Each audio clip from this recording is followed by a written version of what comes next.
I think you should meet each other. YouTube, I'd like to introduce you to the people at Locals. Locals, this is YouTube. All right. Back to me. Back to me. Now, I don't know, it may be too late for the simultaneous sip. It may be too late.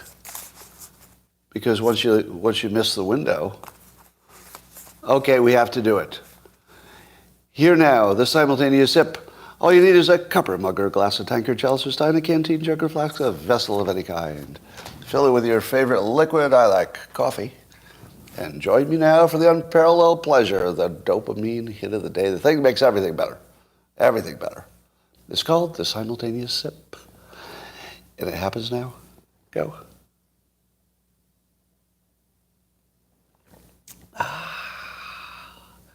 I will stipulate that this is the best part of the day. Well, have you seen all the news?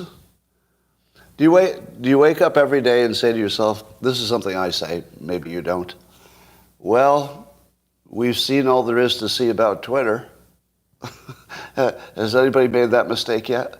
Well, I guess all the news about Twitter's out. Nothing left to see. Well, there's a few things left to see. We'll talk about that pretty soon. But first, don't you wonder if artificial intelligence will ever be able to tell a joke? We've been working on this. The account I always mention, Machiavelli's Underbelly, has tried a number of times to get AI to do jokes. And a number of other people have also tried to get it to do a Dilbert joke or any other kind of a joke. And AI is always coming short on the jokes. And it wasn't until yesterday that I realized why. Do you know why? There's like a really obvious reason that for some reason it took me till yesterday to realize. Why can't AI tell a joke in 2022? Why? There are two reasons. There might be three reasons. But here's the main one that I didn't realize. Yeah, it's woke. It's woke. Yeah, AI is programmed specifically to not offend. It's programmed to not offend. It's programmed not to be mean to anybody. So AI doesn't have the capacity to be mean to a human. You can't target anybody. Now, if you take the targeting of people out, that's 75% of all humor. There's still some like observational stuff like, your dryer is eating one of your socks and stuff like that. But a lot of the good stuff is targeted. Now, in order to get around that, I suggested to Machiavelli's Underbelly that you do the AI trick where you ask the AI to write a fictional story about a stand-up comedian who is very inappropriate. So that the AI doesn't need to be inappropriate. It can tell a fictional story about a character who is inappropriate. And then it writes some dialogue for that fictional character. So I'm going to give you what I came up with, but hold on for the analysis of it, right? Because you're going to get ahead of me. You're going to notice something, I think. So here are some of the insult jokes. It was specifically supposed to insult people. So there are about 10 of them or so. But the ones that I laughed at were, you look like you were put together by a blind monkey with a glue gun. Not bad. You must have been born on a highway because that's where most accidents happen.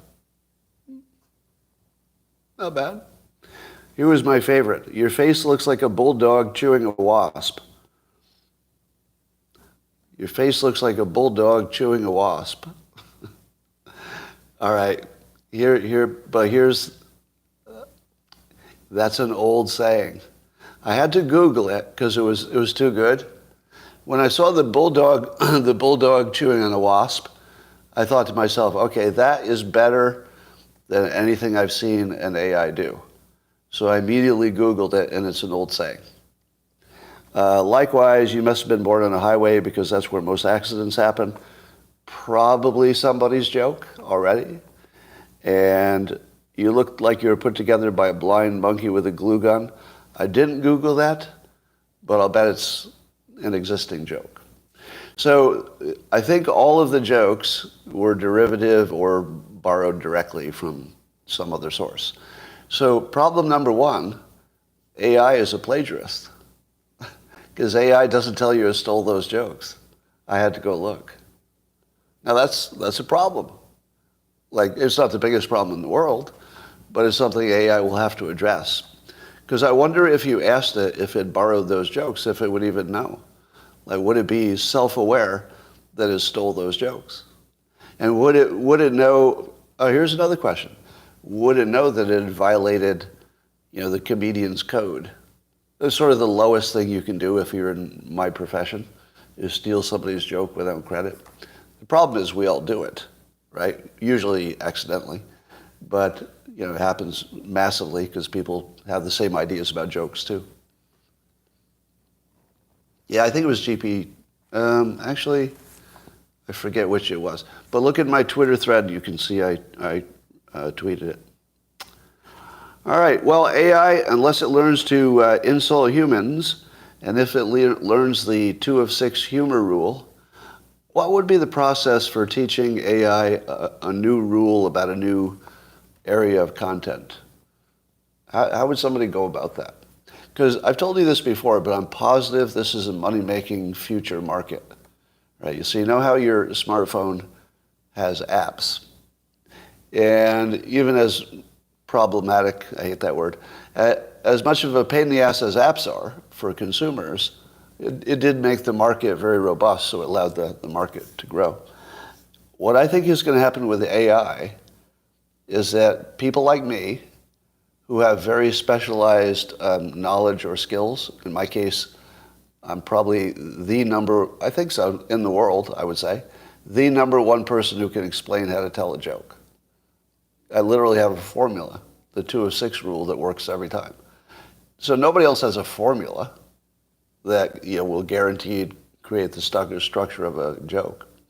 Now, if I were to commercialize that, and create a little database that's my database, and then I filled it with not only the formula for jokes, but then I also filled it with all the example jokes I could find from every book, scrape it from everywhere I can, just every joke, 10,000 jokes.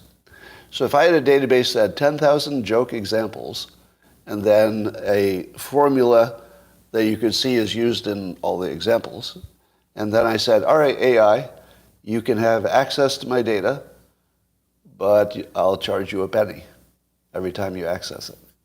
Now, would it only access it once, and then it knows it? It just stores it in its own data, and then it never has to access it again. Or could you build a model where, because my database gets updated, so I would be like adding jokes and stuff, would it need to check back with me every now and then to make sure that it was still the best thinking? Maybe. So you might be able to build a model where people build their own specialized knowledge, and then AI has to pay to access it and in an updated way.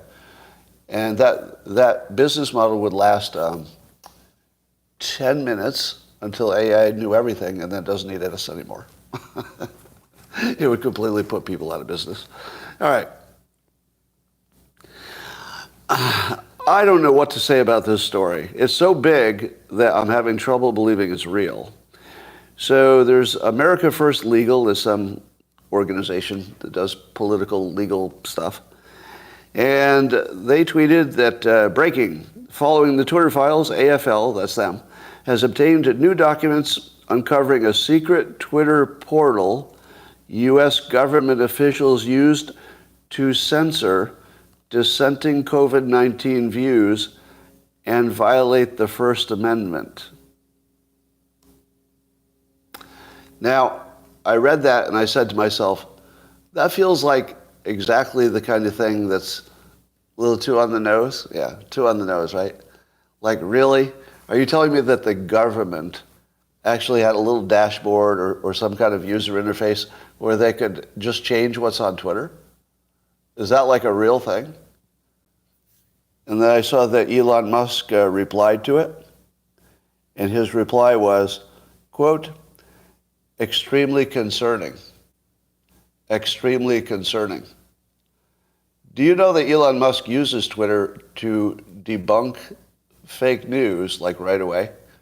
Like he goes after fake news, like right away. Do you know what he didn't say? That's not true. Do you think he knows if it's true, that there's a portal that the government had access to? I think so. I doubt he would have tweeted if he didn't at least look into it. Don't you think? Don't you think he would have asked somebody, is this fucking true? Do we really have a portal that the government was using? Some members of the government. Now, I'm a little confused about the story, so I guess this will become clear over time. But there's some kind of a trusted media program. They had a trusted media program who had, I think, a fast track to report stuff. Now, I think Twitter was just trying to make sure that they had the government's most official input, but they created a system that looks like it's a real problem for the First Amendment. Now, again, I don't know if I believe this. Doesn't it seem bigger than something that could be true? And also, we don't know what the implications are. For example, it's the sort of thing that says, well, there could be big problems, but we don't know if there have been. You know, if we dig into it and we find that it has been used, but it never did anything except correct fake news that was really fake, you know, it would still be a First Amendment, attack, but you wouldn't feel necessarily as bad about it if people had good intentions. So, do you remember that I was speculating that there must be outside forces that have control of internal Twitter? Do you remember how long I've been saying that? That I just believe there must be some kind of ISP. I was thinking it was the third-party apps, but there's at least a government entity. Now, here's the question. If government entities could have this kind of access, doesn't that mean that Twitter could authorize anybody to have that access? You know, hypothetically, if somebody who was a foreign agent embedded in Twitter, couldn't they just say, well, this tool exists, I'll just give it to China too? Now, I would think their internal, logs would show who has and who does not have access. But suppose, it just seems like a big risk. It's the sort of thing you'd catch, but it doesn't mean it wouldn't happen anyway. All right. Want to hear some good news? Anybody want to hear some good news? Potential good news. The potential good news is Representative Gallagher has teamed up with Senator Rubio and Congressman Raja, and they have introduced legislation to ban TikTok in the United States. To ban TikTok. It's bipartisan.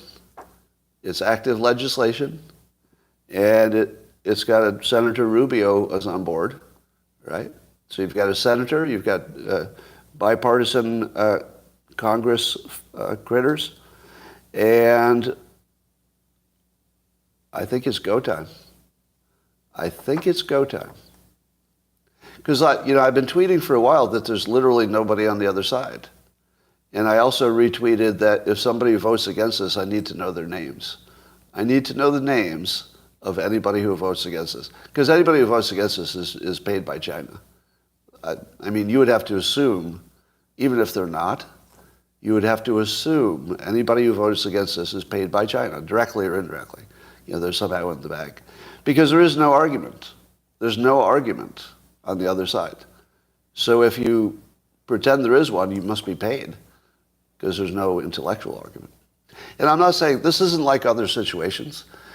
I'm not saying there's no argument because I disrespect the argument on the other side, or I think my argument is so good compared to the other argument that it's like it doesn't exist. It's not that. It actually doesn't exist. Like actually, literally, there's no counter argument, and it still wasn't happening. But there are exactly 3 members of Congress that I will say in public are independent and not owned by China. It's the only ones we know about. Representative Gallagher, Senator Rubio, and Congressman Raja. Those three people, I can tell you with complete certainty, do not have a China problem. Everybody else, wait and see. Everybody else is a wait and see. Because if you haven't voted for this yet, I got questions, right? You better step up. So I'm going to go pretty hard on anybody who votes against this, unless it passes, then I don't care. Now, an interesting element to this story is that, I don't know if you've seen the news, but it got a lot of news. And did you see a certain phrase that was associated with the story? There was one phrase, 2 words, that made it into all the headlines about the story. Did you see it? It was something that Representative Gallagher used. He called it digital fentanyl. He said TikTok was digital fentanyl. And if you Google that, all the headlines pick that up. Digital fentanyl, digital fentanyl. Yeah. Also, FCC Commissioner Brendan Carr, not too long ago, referred to it in a public event as digital fentanyl. Now, some of you are trying to give me credit for inventing the phrase, but I did a Google to see if there was any prior art, and I want to call out that Niall Ferguson had used the phrase in a tweet about China in 2020. So 2 years ago, Niall Ferguson used it in, I think, October 2020. And so I Googled trends. I think it's Niall, not Neil. So I Googled trends to see when was the first time somebody said digital fentanyl. And it was 2004 and 5. For some reason, 100 people searched for the phrase digital fentanyl in 2005. I thought Niall was a historian. He's an economist. Isn't Niall Ferguson a historian? I think he's, both? Both. I know he's a serious academic, but, okay. Well, that's pretty good credentials if you have both. That's pretty impressive. Economic historian. Wow. That has it all. All right. So here's what you need to know about that. Some of you will generously rush to give me credit for popularizing that phrase. I definitely didn't invent it because somebody else was using it. I don't have any memory of seeing it before I used it, but I might have. That's the way that works.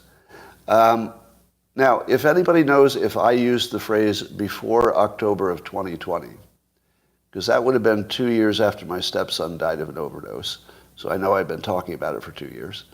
Actually, I've been talking about it exactly 2 years by that point. So I don't know if I used it before October 2020, but I know I used it earlier this spring and through the summer, and then it started popping up. Now there is a difference between, the difference between inventing it and popularizing it. So I definitely popularized it, but Niall has a prior claim. All right. What do you think is the power of that persuasion? Do you think the digital fentanyl will move the needle? Do you think it makes a difference? It feels like it does, yeah. It feels like it does. But you know what is the great irony of this? The irony is that we're calling it digital fentanyl to make it sound bad so people will act to ban it. At the same time, actual fentanyl, the real fentanyl, is just flowing in like we're inviting it. Now, obviously, it's illegal, but it's like nothing's happening to stop it.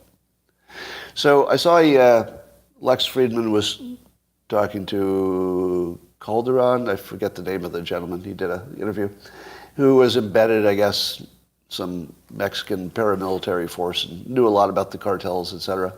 And Ed Calderon, thank you. And I didn't finish the whole thing, but it was really just frightening to see that the basic situation in Mexico, as I understand it, is that the cartels will just kill anybody who says anything against them or is a problem in any way. Even people, if a police officer is known to be taking bribes from a rival cartel, they'll kill that police officer. So even if you're a police officer who is taking a bribe from the cartel, you will still be killed by a cartel. So basically, everybody in Mexico who is doing anything except keeping their head down and minding their own business can be killed by the cartel. So apparently the cartel just totally owns them. Now the scariest part is I didn't realize that the cartel has been scooping up not just larger military equipment, but special forces type people. So the cartels actually have special forces. Yeah. So my assumption is that they're trying to create an actual state. What do you think? So right now we call them a narco state, Mexico itself.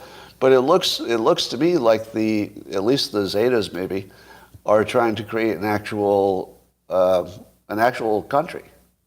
It looks like they're gearing up for independence, don't you think?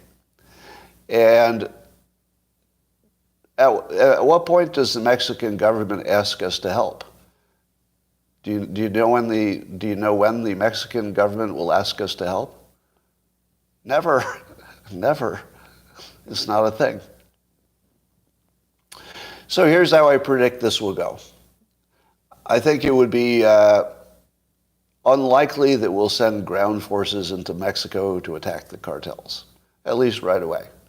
It does seem likely that what we learned from Ukraine, especially the guided munitions and especially the drones, I think the sky above the cartel operations is going to be thick with drones, and those drones will be weaponized, maybe to shoot one bullet or a small munitions. And I think that they'll just hover over all the cartel operations, and then they'll see some guard hiding at an outpost, and they'll just kill him, and they'll just look for more, and they'll just kill him. And I think the drones will just start killing, people on the outside and working toward the middle until you can just walk in and take it over. So I think the drones will soften it up for about 2 years. I think you're going to see all-out drone warfare on the cartels, maybe for about 2 years, until there's not enough left, and then we can walk in and do whatever we want. That's what I think. So we'll see.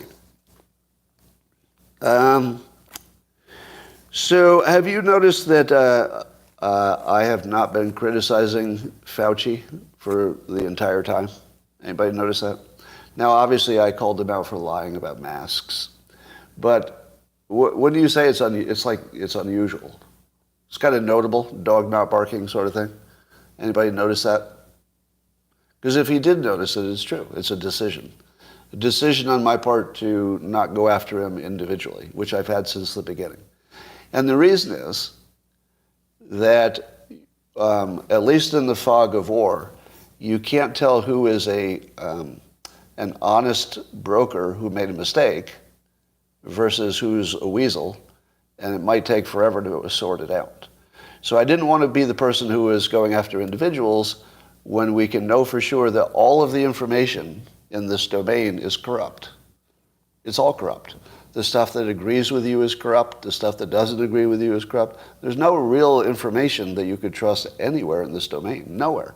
There's not a single thing in the whole fucking COVID world that I would trust.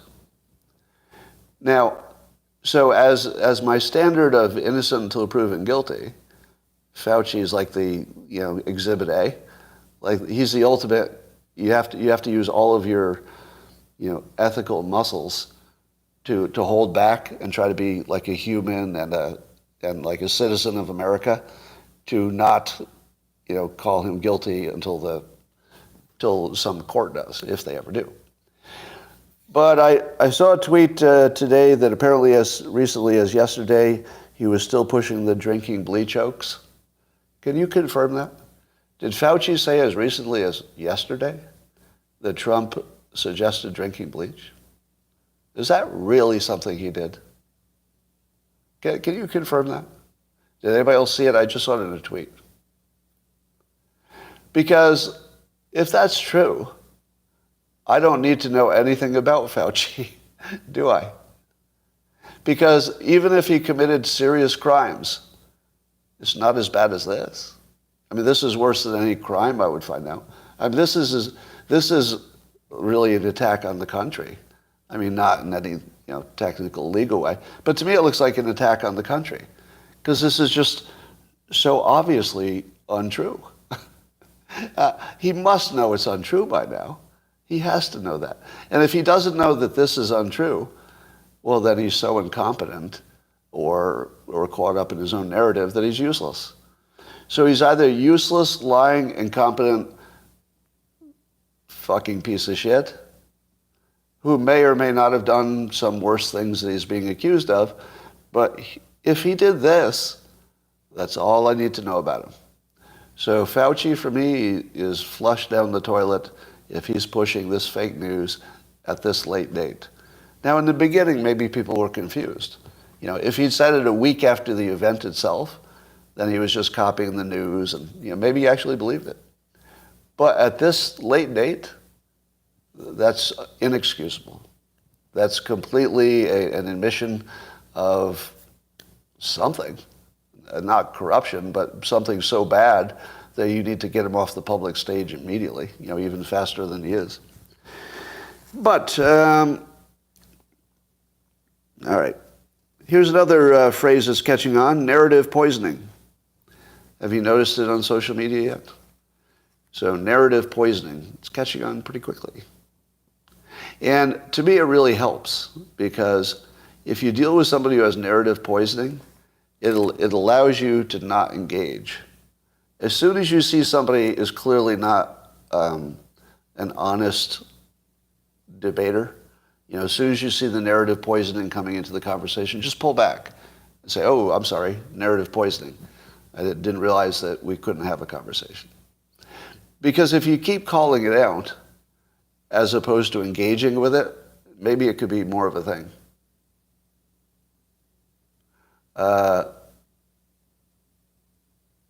Right. Yeah, the narrative poisoning is what happens upstream from the social media companies. Like, I think they're the victims of the poisoning, and then they, of course, spread it. But I think they're victims first. I mean, to me, the big revelation was that the Twitter employees knew exactly, that the Twitter employees believed the narrative, that there was a Hitler trying to take power in the country. To me, it looks very clear that they actually thought that was real. And once you understand that basic question, did they think that was real? Then you know that whatever happened to them was somebody else's cause or some outside cause. So what was the outside cause that made them believe that? It wasn't their own social media. They were the cause of social media. Social media didn't cause them. Did it? I don't think so. I think it was the media. The media, the left-leaning media, is beholden to the Democratic Party, and the Democratic Party, operatives work with the intel agencies to control the country through persuasion. So to me, it looks like the Twitter employees were victims, but also because personal responsibility is important. The legal system or their accountability to their new boss is a totally different situation. All of those have to be looked at differently. All right. I can't wait to find out more about that alleged government portal to Twitter. Like, don't you want to know what it actually got used for and who used it? Like, it's just, to me, it's a little too on the nose, though. A little too on the nose. If all they were doing, so part of it was just that they could report things faster. If all it was a faster way to report troubles on the system, that might not be as big a First Amendment problem as if they were directly changing things. That would be way over the line. All right, there's an amazing Twitter thread today I recommend by Doc Anarchy, who also has a Substack. So Doc Anarchy on Twitter does a Twitter thread on the AMA, American Medical Association, which is a reputable group, right? So it's the Association of Doctors, and I can't think of who you could trust more than doctors. And then if you put an association of doctors together, That's even better, because we all trust our doctor, right? Like, I always trust I don't think my doctor has any bad intentions, any of them ever. So if you take all these doctors who have good intentions, and you give them some kind of a medical association, you'd be like summing up all the good intentions and professionalism into this really effective, ethically impenetrable ball of goodness. And then you'd call it the AMA, and it'd be pretty good. So you think that's the way it went? Does that sound like the world you live in? You sum up all the good people, and they turn into a good organization. Why wouldn't they? All the different components are good. If you add good to good, how do you get anything but good? Here's how.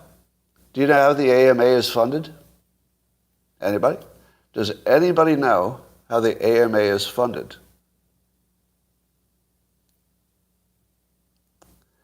Big food and big pharma. Do I need to say anything else? Is there anything else I need to say? Big food and big pharma. Yeah. Your head just fucking exploded, didn't it? Did your head just fucking explode? Because mine did. My head is laying in 100 fucking places all over this room. Like this one's just fake, it's CGI. My actual fucking head exploded. I always assumed it was maybe, doctors who were members paid dues. And then the AMA promoted them. I had no idea. Now, and read the thread for the examples of things the AMA has backed that were really bad ideas. The AMA is just a captured organization. Now you say to yourself, well, that's okay. The doctors are not beholden to the AMA, right? The AMA is a voluntary, I think it's voluntary, right? Voluntary organization. So the doctors can still do what they want. It's not like the big pharma can, or big food can tell the doctors what to do, right? Nope. As Doc Anarchy points out, if the AMA says a certain thing is the gold standard of treatment, do you think a doctor's going to do something else? Nope. Too dangerous. If the AMA says this drug is the way you treat it, and if you don't use this drug from one of the people who funds us, then you're not using the gold standard. And if somebody sues you, tough for you, because they can point to the AMA and say, look, even the AMA said don't do it that way. And then you didn't follow the AMA, and then you killed my grandfather, so I sue you. What are you going to do if you're a doctor? What are you going to do? Well, you're not going to do the one that gets you sued. You're going to follow the AMA, and you're not going to look into it too much to find out who funded them recently. So it turns out the AMA is not anything like what you thought it was, and it has no credibility whatsoever. Zero. Actually zero. Because as soon as you say who funds them, that takes your credibility all the way to zero. Does it not? Wouldn't you say that's a fair assumption, that if they get substantial funding from either big food or big pharma, and both they get, that alone, there's nothing else you need to know. There's not a single extra thing you need to know to say that the AMA is a malign influence on the United States. That's what it looks like. All right. So Musk tweeted prosecute/Fauci. He said, those are my pronouns, prosecute Fauci. And then Musk got a lot of pushback. And somebody tweeted at Musk about that, and he said, let me guess, you found messages between Twitter executives and Fauci's team asking to suppress any COVID talk that is not part of the official narrative. And Musk confirmed. Yeah, that was a Hodges twins. Hodges twins said that. Thank you. So confirmed that we know that Twitter executives were talking to Fauci's team, and that was the source of their suppression of COVID talk. I don't know if any of is that illegal? Is it illegal because it's the government? Oh. All of this is such gray area. I'm not exactly sure. Well, how would you feel if the government was doing its best to keep you safe, and that was the only reason they were doing it? would you feel differently? Would you say, hang them, they tried to save our lives. They broke some rules to try to save our lives, so hang them. I know, it's a tough one. Is lying? Yeah, well, if they were lying, if they were wrong, it looks different than if they were lying, of course. We don't know. Do you know how to launder fake news? Would you like to go to the whiteboard? Yes, you would. Here's how you launder fake news. And here's a good example of it. So if you're the Democrats and you want to start a fake rumor, let's say the rumor is that under Musk, there are way more neo-Nazis and racist stuff happening. And that's the fake news you want to create, because I think it's the opposite. But let's say you want to create that fake news. How do you do it? So we know what you do. And by the way, I forget the source, but I heard how that fake news was generated, and I don't have all the details. But basically, there was an entity that creates fake news for Democrats. Basically, it's the equivalent of Q, except for the Democrats, right? Q's that's a bad analogy. But let's say on the right, you can see things come out of like not Q, but 4chan. Like 4chan will make up some bullshit, or there'll be some bullshit on Reddit, and then some congressperson will see it and think it's true, and then the congressperson says it, and then if a congressperson says it's true, then a media person can say it's true, because now they're not quoting 4chan, which would be ridiculous. They're quoting a congressperson. So that's how you launder it. You start with something that has no credibility and it's literally a lie, literally just made up. But if you pointed to the original source, it would be so obvious that it was made up. They'd say, oh, this is a 4chan prank, or it's some website that is known for making stuff up. But if you get Adam Schiff to say it out loud, because the first source has zero credibility, but within Democrats only, Schiff has maybe, 50% credibility or something. So you're taking it from zero credibility up to, the low tens, 20% credibility, something like that. But because he's a elected official, that allows a pundit to quote him. Because if you're a pundit and you quoted the zero credibility people and you got busted, that would be embarrassing. But if you're a Democrat pundit and you go on TV and you say something that Adam Schiff, an elected representative, is saying also, then even if you're wrong, doesn't look so bad, does it? That doesn't look so bad. I mean, no worse than our government, no worse than Adam Schiff, who Democrats kind of like, I guess. So that's how they can launder it. And then by the time the public hears it, they've lost the laundering path. And I'm sure there's a version of it that happens on the other side. But you can actually launder fake news and have its credibility get bumped up like accidentally in each stage. Can it be traced? Yeah, it was traced. Yes, it can be traced. And it was traced, and we know exactly who funded it. I don't personally, but people who looked at it know who funded it, know who made it up, and then therefore they know where Schiff got it. Now, you all know that Schiff is only brought out for this stuff. He's their designated launderer of fake news. It's his main purpose. And so I've come up with a phrase.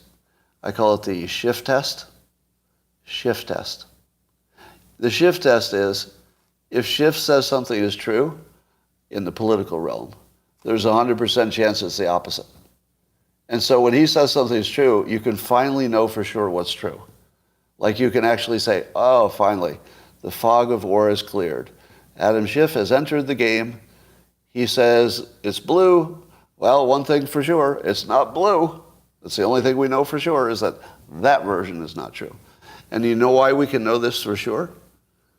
Why would the Democrats have somebody who is only like 20 or 30% credible be the main person to carry their message? There's no reason. If something's true, Nancy Pelosi will say it. If something's true, Chuck Schumer will say it.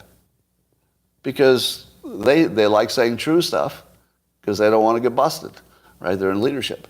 So you don't even take Schiff out of the, you don't break the glass and take out your emergency Schiff unless you know it's fake.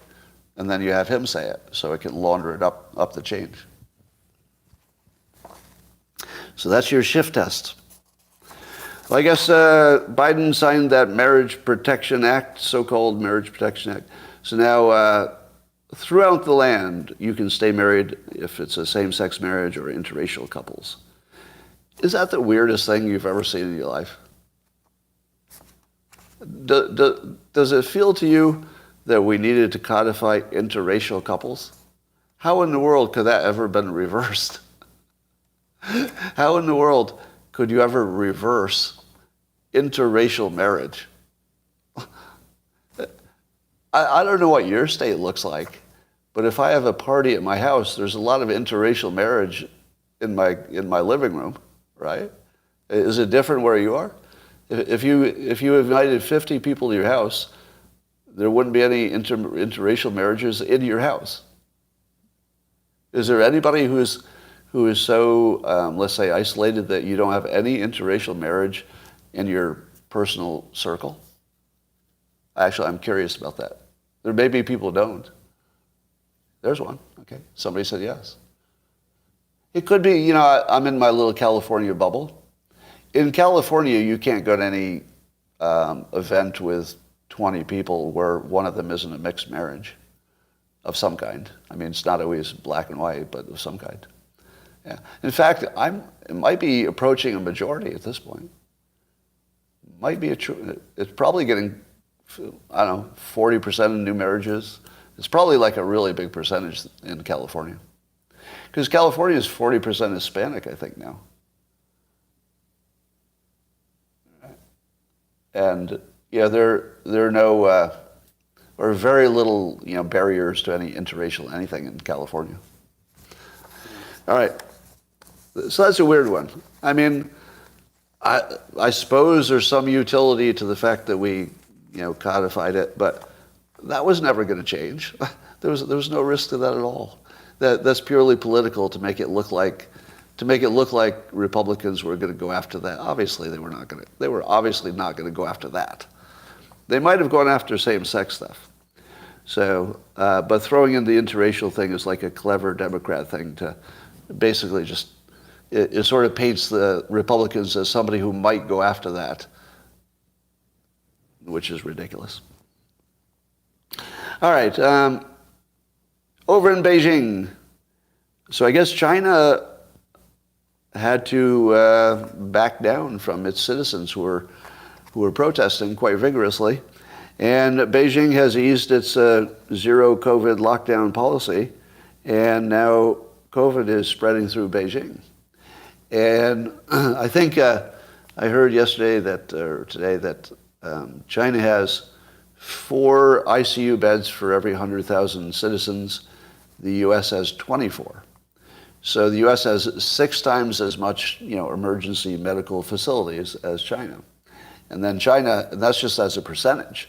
And then you have to look at the total population of China. So I don't know what's going to happen. It could be that now that we're on the Omicron era, China is opening up at about the right time. In other words, if you have to open up someday, you might as well do it, and it's not going to. Maybe it won't ever get any better. So it's probably the best they can do.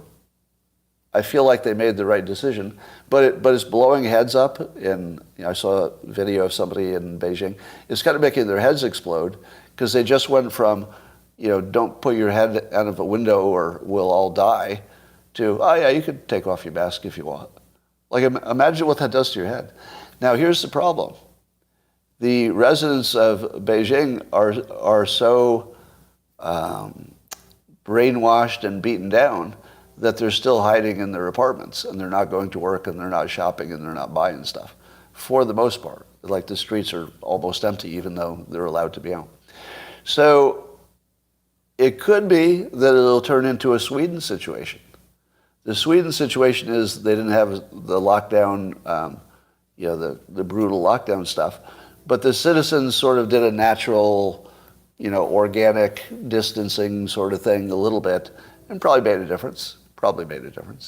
So maybe the Chinese citizens will voluntarily mask. There might be a cultural,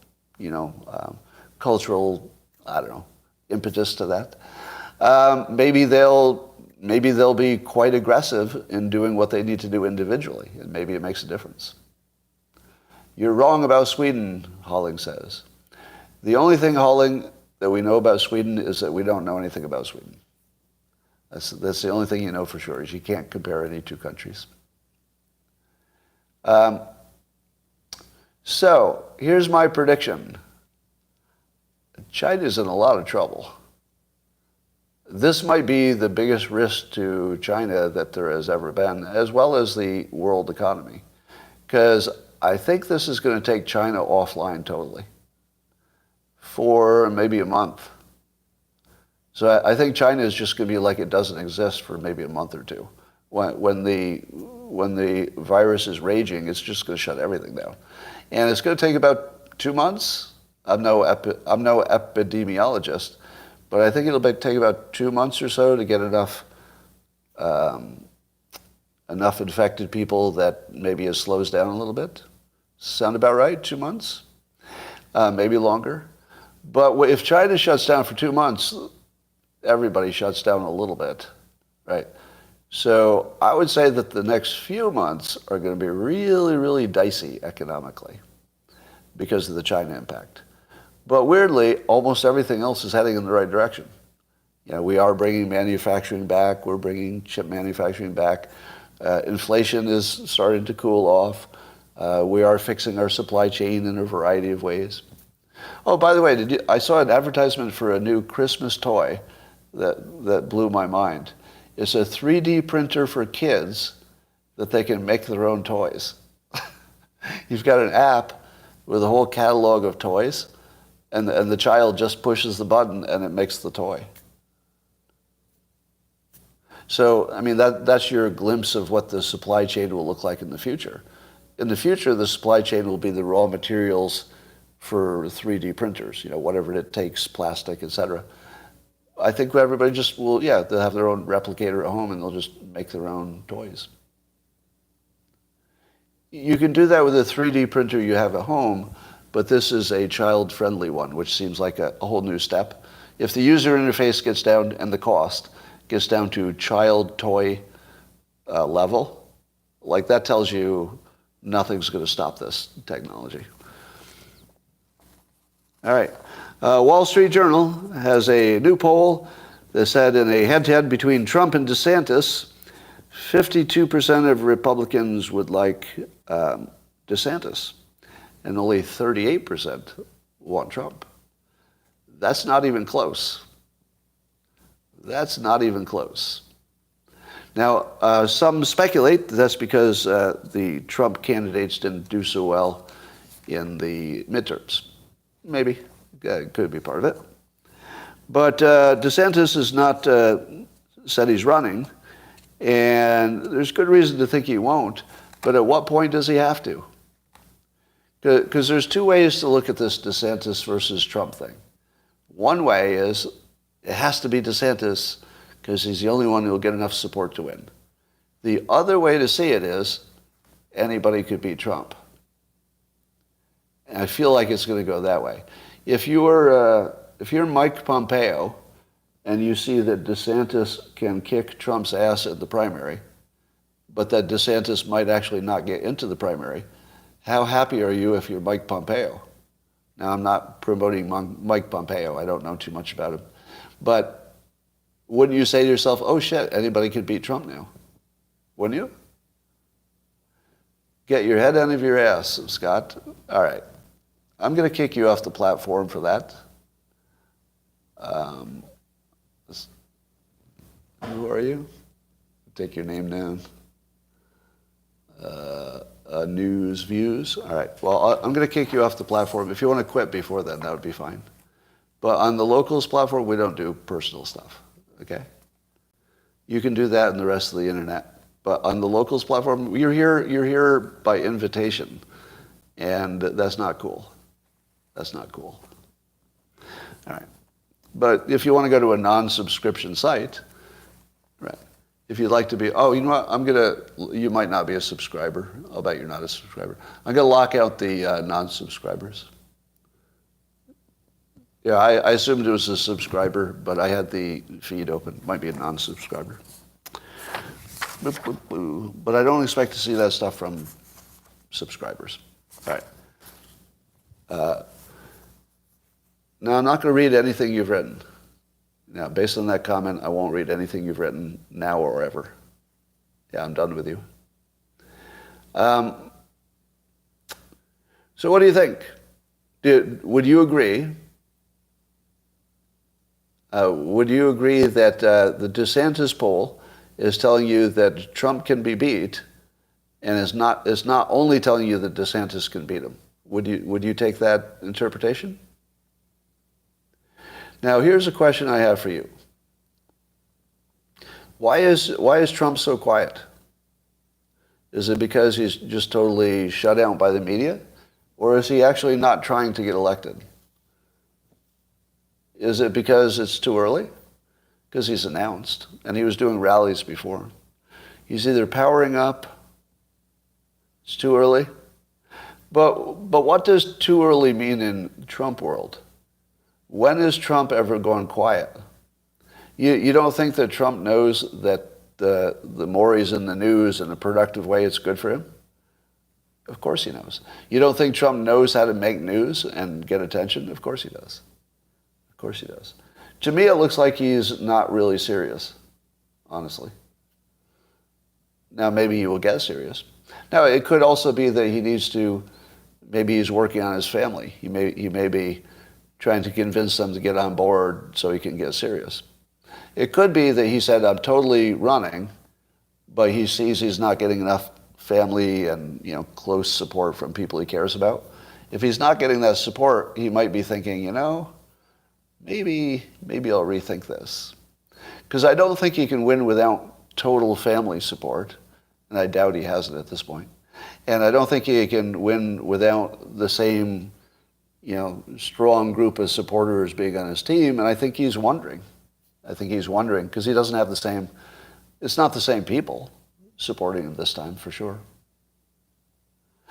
And I guess Biden is angry that the press keeps mentioning that he's 80 years old.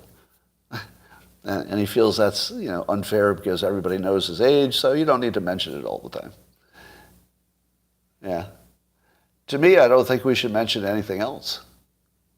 I'm totally the opposite. I think the only thing they should say about Biden is his age, and then don't say anything else. And we still have an 80-year-old president. In other news, that should be the entire political news. And he's still 80. In other news.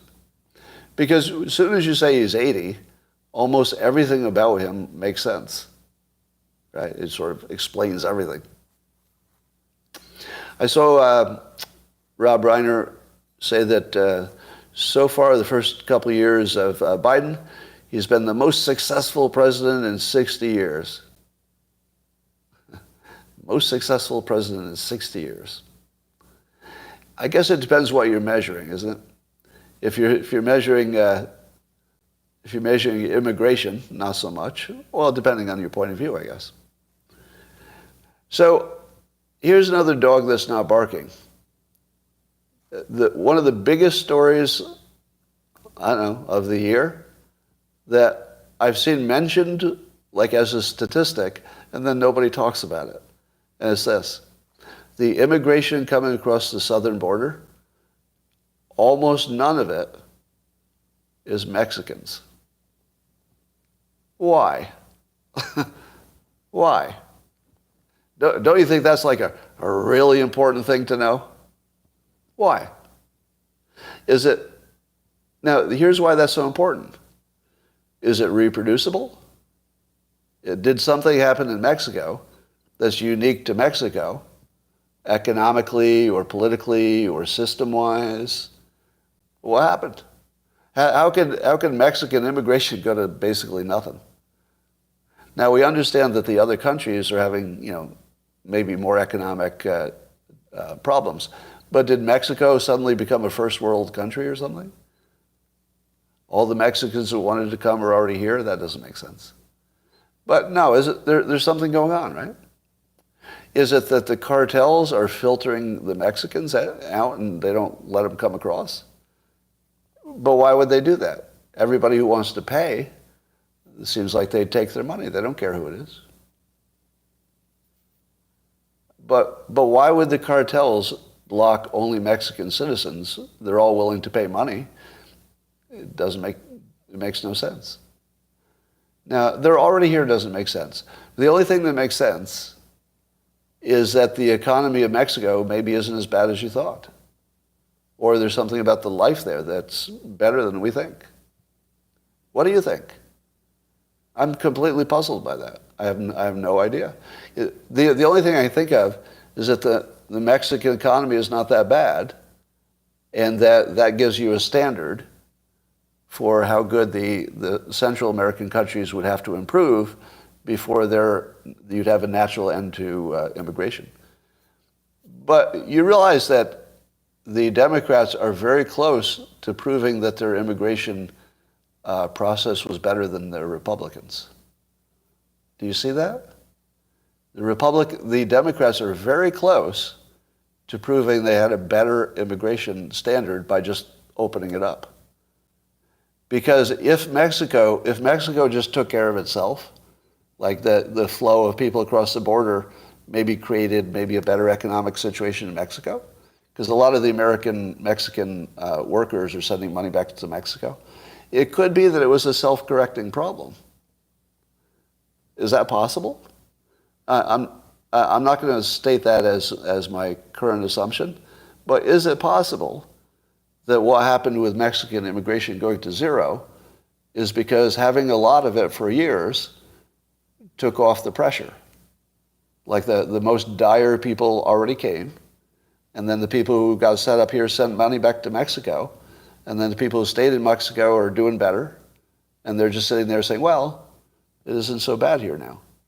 Could it be that the Kamala Harris method of, she's done nothing that I know of, but if she worked on Central America to get them up to the level of the Mexican experience, would immigration stop the way it did in Mexico?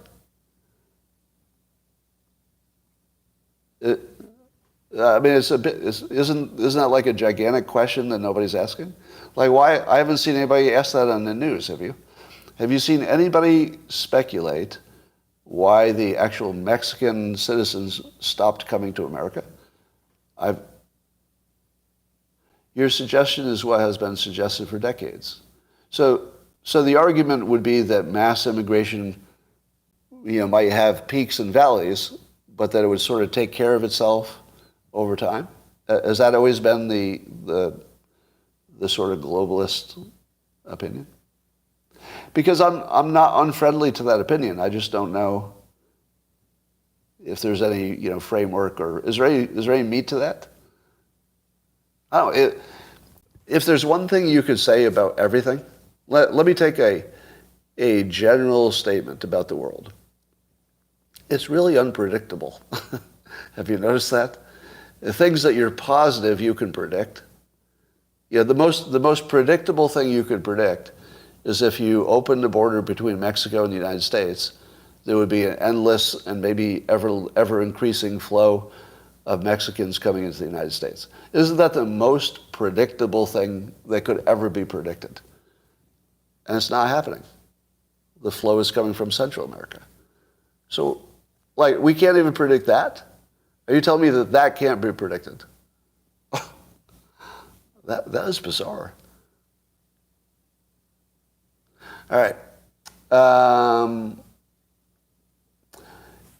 The government portals. New Zealand government has a portal on Facebook. My goodness. Scott has willful blindness. Maybe you have willful, can't write a message like an adult. How about you? Tell me what you think I fucking missed. How about that? You know, I have such curiosity about the people like sitting there behind the comments. I feel like a lot of people comment somehow not realizing that a human is going to read it. Because I feel like I've done that. I feel like I've said things about like real people on Twitter, and then when they respond, I say, oh shit, I didn't think you'd actually read it. Because I might have said it differently if I thought the actual person I'm talking about would actually see it. Now, of course, the effect is, 100 times worse for me, because one of the problems about being famous that they don't tell you about is that you forget. Have you ever heard that? I've never heard anybody talk about it. But when you are famous, and I guess I'd be semi-famous, when you are semi-famous, you don't walk around all day thinking about your fame. You walk around all day thinking, it's time to do laundry, and I'm hungry, and got to walk the dog, right? I mean, my head is all just in like what's happening around me. And every once in a while, I'll tweet something, and I'll mention somebody or some organization, and then suddenly it's a big deal because they noticed it too. And I'm actually surprised, like, oh, I forgot that people notice what I say because I'm famous. Like, you actually forget. You just go through your life saying, who's going to know? Yeah. So that's a flaw that I find in myself, but I can't be alone.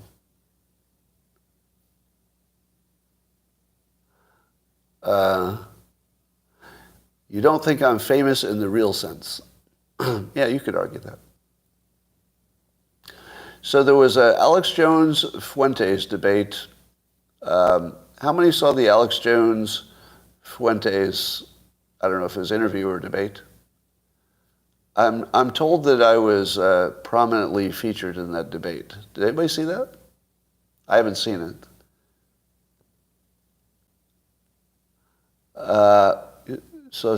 Did anybody see me get referenced? Oh, there was a clip. What clip was it? Yeah. They played a clip of me. Now, when they played a clip of me, were they both agreeing with what I said, or was that a point of disagreement? Was one of them disagreeing with the clip? It's the video when I talked about yay. Okay. So it was agreement. Okay, they agreed.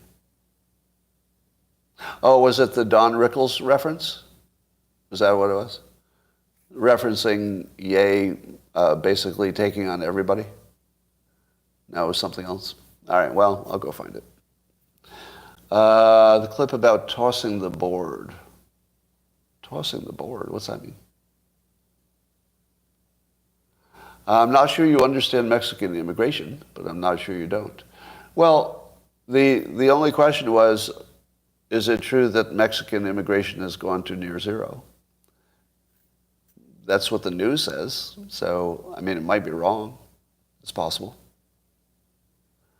All right.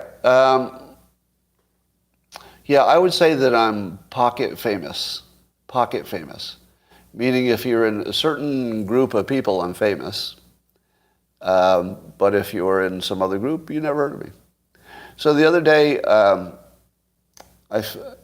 found out that my traffic on Truth, not traffic, the number of followers I have on Truth Social had reached about 500,000.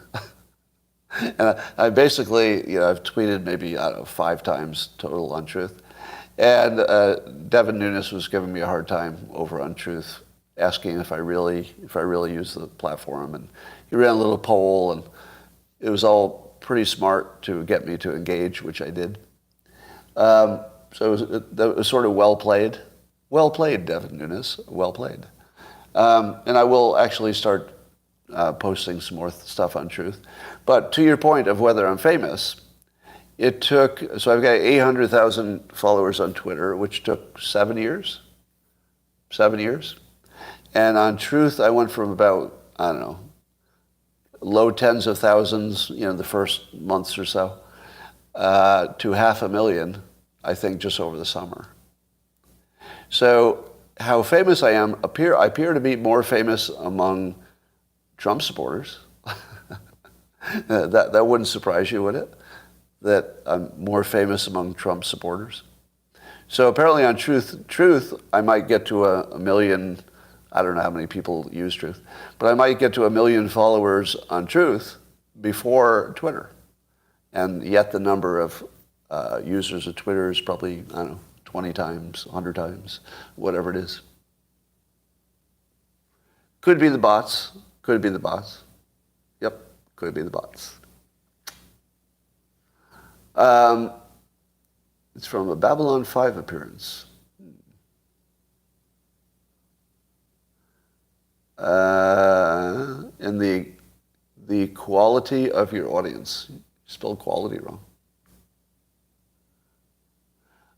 During U.S. recession, always drinks? Yeah. Mexican economy is still expanding? Okay. You know, I think, here's what I think. I'll bet you private indoor gardens are going to be gigantic in the next 5 years. That almost everybody's going to be growing food in their home, and they'll be doing it as a backup. It'll start as a prepper kind of a thing. Well, it starts as a hobby thing, you know, just people just think it's cool. And then it's going to move into the prepper category. I don't think it's a prepper thing yet because it's not as cost effective as it could be.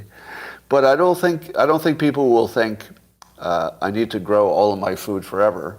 I think they're going to say if the supply chain breaks down, I can eat this food on my wall for 2 weeks. So I got, 2 weeks no matter what. Yeah, it might be all just vegetables, but it would keep you alive. I think the problem with indoor farms is you can't get anything with protein yet. I don't think you can grow a soybean if that's your thing. So that's a problem. I think they need some kind of GMO, some modified food you can grow indoors that's high protein.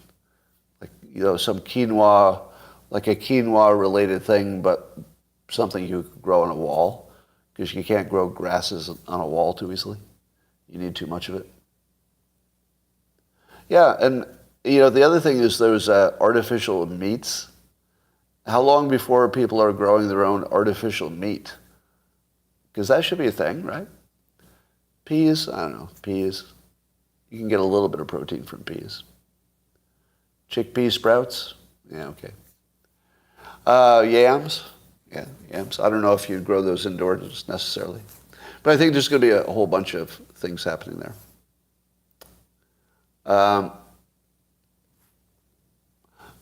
Mexico is stable enough that the asylum claim is not viable, and that's why they're not coming. Well, would that be... really? Because I don't think that they need a viable claim, do they? All right, let's check your... So the thinking is that Mexico is stable, even though they're in the middle of a gigantic narco war, but let's call them stable, and therefore the people who would claim they need amnesty, their claims would be ignored. But my understanding is that everybody's claims are ignored, and that the reason they make the claim is that they can be released into the interior of the country until it's adjudicated, and then they just go on with their lives and never go to the court. So wouldn't the same thing would apply to Mexico as it would to the Central American countries, would it not? Yeah. Okay, it's still a mystery. Still a mystery. Yeah, the light, I think there's artificial light for growing now that's pretty efficient. Get to know a beet farmer. Now that's the best advice I've ever heard. I'm going to pass on your advice. Get to know a beet farmer. Young man, young lady, if there's one piece of advice I could give you in this world, one thing that will set you on your path to success, get to know a beet farmer. Yeah, you can take that one to the bank. All right. Is there any topic which I have neglected to mention? Ye is a beet farmer, B-E-A-T. All right. I think that's all that's going on, right? That's all that's going on. So I saw some on CNN. They've got some more allegedly intercepted phone calls from Russian soldiers complaining back home. And I've got a feeling that the Russian soldiers, there's not going to be much left after the winter. I don't know how the Russian forces survive the winter, really. I mean, it's going to be tough everywhere for the Ukrainians as well. But I feel like it's going to be harder for the Russians, although we'll never know, because the Ukrainians are good at managing the information flow. Now, you've all noticed by now, right, that every time you see a video of the Ukrainian forces, they look well-fed and happy, and they're really big. They're like physically large, and they're usually on some stolen Russian vehicle, and they're going to launch some missiles, and they're like do. You know, it's like they're just having a good time. And then anything you hear about the Russians it's about how they're cannibalizing each other because there's no food or something. I'm making that one up, but you've noticed, right? You've noticed how controlled the information is on Ukraine. It is so incredibly propagandized. It's just really thick now. It's like the Ukrainian forces have no casualties, and the Ukrainian forces never are cold, and the Ukrainian forces never have a food problem, and the Ukrainian forces never run out of ammunition. Like, it's as if that doesn't happen, but it's like massively happening to the Russians. Really? Yeah, I've got a feeling the Ukrainians are having some struggles too, but you don't see any of it. So they do a really good job managing that. All right. Lost 100,000 officers. Maybe. They probably have to replace them pretty often. Yeah. Yeah, Russians are good at surviving the winter, but are they good when they're not in Russia? It's the part about not being in Russia that's going to make it tough. It's not like they have all their resources and they can share and everything else. Will Trump even debate? I don't know.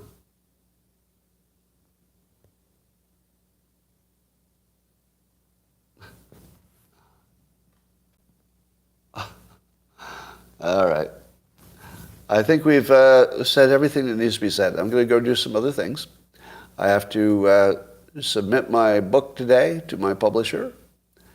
I got to say, it's looking pretty strong. I think it'll be the most important thing I've done. I think it will survive me by a long time. It's going to be really controversial, too. It's going to make some people nuts. Because some of the reframes, I make some claims that are so outrageous. They're true. As far as I know, they're true. Everything in there is, my best attempt at the truest thing. But it's going to make people say, I don't know if that would work. And then they're going to try it. For example, I talk about the sneeze cure, where you just imagine sneezing in your head and it makes the real sneeze go away. Now, it doesn't work for all sneezes. It's good for the ones that are kind of sneaking up on you, not the sudden ones. But a lot of people are going to read that and they're going to say, well, that's not a thing. That couldn't possibly be true. And then later, someday, they'll try it and it'll make their sneeze go away and they'll be like, what? And suddenly, everything that I wrote in the book will seem more credible because the thing that they doubted the most, they just find out for themselves was true with their own experience. It'll be released in September. The sneeze thing worked for you in church. Perfect application in church. Why does looking at the sun make you sneeze? Did you know that 23andMe can detect your genetic propensity for sneezing because of the sun? Apparently the sun trigger sneezing is a well understood phenomenon, and there's a genetic cause. So I have that. Every time I leave my gym and walk to my car, I sneeze my head off all the way to the car, and there's no allergy whatsoever. It's just the sun, and it's every time. Yeah, three. Yeah, it's 3 sneezes, right? The sun sneezes are 3. They're always 3. It's weird. All right, that's all I got for now. YouTube, goodbye. I'm going to go talk to the locals people privately. It has been a pleasure. Bye for now.